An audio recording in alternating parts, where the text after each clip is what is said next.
നമസ്കാരം, ഞാൻ MS. മരണം മറച്ചുവെച്ച് അച്ഛനെ മക്കൾ സമാധിയാക്കിയിരിക്കുന്നു. മൃതദേഹം പീഠത്തിലിരുത്തി സ്ലാബിട്ട് മൂടി. പോലീസ് അന്വേഷണം ആരംഭിച്ചിട്ടുണ്ട്. സമാധി തുറന്ന് മൃതദേഹം പുറത്തെടുക്കുമെന്നുള്ള സംഭവം ഇങ്ങനെ. തിരുവനന്തപുരത്ത് അച്ഛന്റെ മരണവിവരം ആരെയും അറിയിക്കാതെ മൃതദേഹം സംസ്കരിച്ച് മക്കള് സമാധി മണ്ഡപം കെട്ടി. ആറാലമൂട് കാവുവിളാകം വീട്ടിലെ ഗോപൻ സ്വാമിയുടെ മരണം.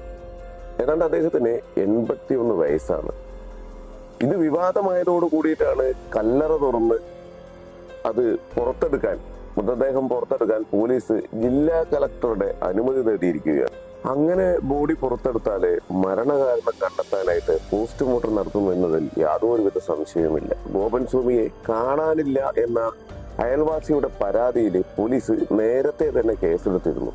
തിരുവനന്തപുരത്തിനടുത്താണ് ഈ വിചിത്രമായിട്ടുള്ള സംഭവങ്ങൾ ഉണ്ടായിരിക്കുന്നത്. എന്നുവെച്ചാൽ മക്കളായ സനന്ദനും രാജസേനനും ചേർന്നാണ് ഈ പറയുന്ന വീടിനടുത്ത് അച്ഛന്റെ സംസ്കാരം നടത്തിയത്.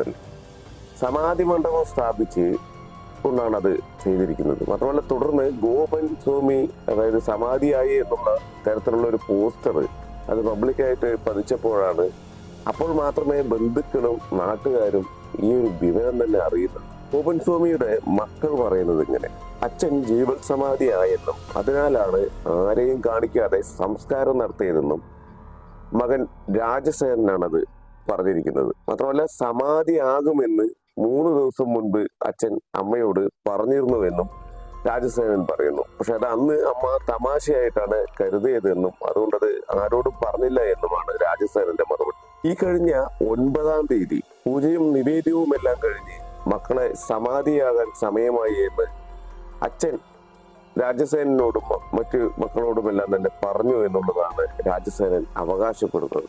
മൃതദേഹം പീഠത്തിലിരുത്തി സ്ലാബിട്ട് മൂടി സമാധി മണ്ഡപം നിർമ്മിച്ചതിലെ നാട്ടുകാർക്ക് ദുരൂഹതയുണ്ടായിരുന്നു. അവരത് ആരോപിക്കുന്നുണ്ടായിരുന്നു. സമാധിയായിരിക്കാനുള്ള പത്മപീഠക്കല്ലും അതേപോലെ തന്നെ ദളക്കല്ലും 5 വർഷം മുൻപേ തന്നെ ഗോപൻ സ്വാമി മയിലാടിയിൽ നിന്നും വരുത്തിയിരുന്നു എന്നാണ് മകനായിട്ടുള്ള രാജസേനന്റെ വാദം തന്നെ.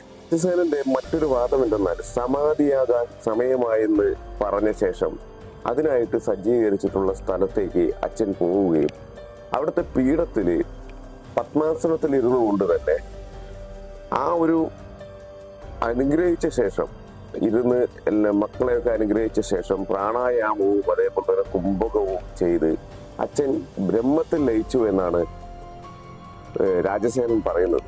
കഴിഞ്ഞ 9-ാം തീയതി രാവിലെ ഏതാണ്ട് ഒരു 11:30 മണി ആ സമയത്ത് സമാധിയായെന്നും സഹോദരൻ ആ സമയത്ത് ജോലി സ്ഥലത്തായിരുന്നു എന്നും രാജസേനൻ പറഞ്ഞു. അങ്ങനെ ഈ വിവരം അറിയിച്ചപ്പോൾ പൂജാ സാധനങ്ങളുമായിട്ടാണ് സഹോദരൻ എത്തിയതെന്നുള്ളതാണ് രാജസേനൻ പറയുന്നത്. ഭസ്മം, ചന്ദനം, കർപ്പൂരം തുടങ്ങിയ സുഗന്ധദ്രവ്യങ്ങൾ ഇട്ടിട്ട് ഹൃദയത്തിന്റെ മുകളിലേക്ക് മണ്ണ് മൂടാത്ത തരത്തിലാണ് അച്ഛനെ ഇവരെ സമാധിയാക്കിയത് എന്നുള്ളതാണ് പറയുന്നത്. മറ്റൊരു കാര്യം എന്തെന്നാല് സമാധി ചടങ്ങുകൾ ആരെയും കാണിക്കാൻ പാടില്ല. അച്ഛനാണ് ഈ ക്ഷേത്രത്തിന്റെ യോഗീശ്വരൻ. ഇനി ഈ ക്ഷേത്രത്തിന് വളർച്ചയുണ്ടാകും. അതിന്റെ പങ്കു പറ്റാനാണ് ട്രസ്റ്റുകാർ പ്രശ്നമുണ്ടാക്കുന്നത്.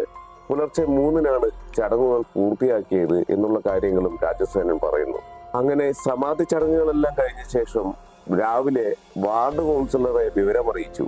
അപ്പോഴേക്ക് നാട്ടുകാരെത്തി വളരെ മോശമായി സംസാരിച്ചെന്നും രാജസേനൻ പറയുന്നുണ്ട്. ക്ഷേത്രത്തില് ദുർമന്ത്രവാദം നടക്കാറുണ്ടെന്നും ഗോപൻ സ്വാമി കിടപ്പ് രോഗിയായിരുന്നു എന്നും ഒക്കെയാണ് അയൽവാസികൾ ആരോപിക്കുന്നത്.